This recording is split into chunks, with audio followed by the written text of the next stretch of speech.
Good morning, I'm John Chapelier. Thanks a lot for watching. This is the Positive Thought of the Week. Today I want to talk about the idea of creating positive change and what it takes to actually move from here to there. And the simplest way to remember this is the 3P's.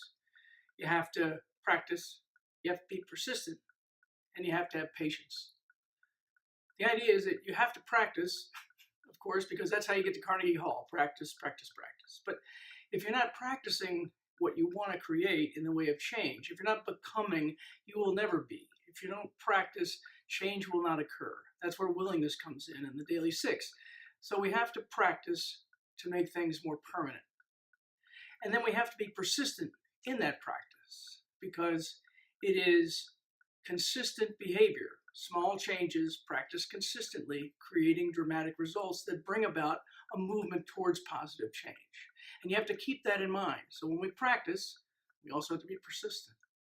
And then finally, the thing that we tend to not be very frequently is we tend to not be very patient with ourselves. But this is new behavior. All new behavior is uncomfortable, even if it's good behavior. We make New Year's resolutions of, lower our cholesterol, and save our money, and do all these other things. So these are good things that we've committed ourselves to, and yet they don't last very long, do they? That's because we still have to be persistent, not just practice, but we also have to be persistent and patient. Okay? So being patient with ourselves. Don't get frustrated because the changes aren't coming fast enough. I've done this for 6 months. I should be better at this. No shoulds. What's the old phrase? I will not should on myself.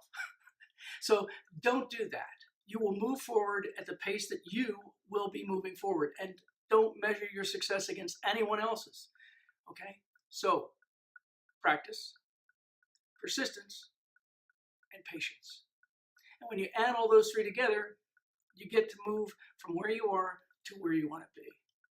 And one last thought. Just remember that practice does not make perfect. Perfect practice makes perfect. So if you don't know how to practice, or you don't know how to create this change, don't worry about persistence and patience until you figure out how to practice. Find a new teacher, teach new lessons, read a book, talk to a friend, get a coach, whatever you want to do, but practice. Practice to make perfect, be persistent, and be patient. Thanks a lot. This is John Chapelier. Thanks for watching the Positive Thought of the Week.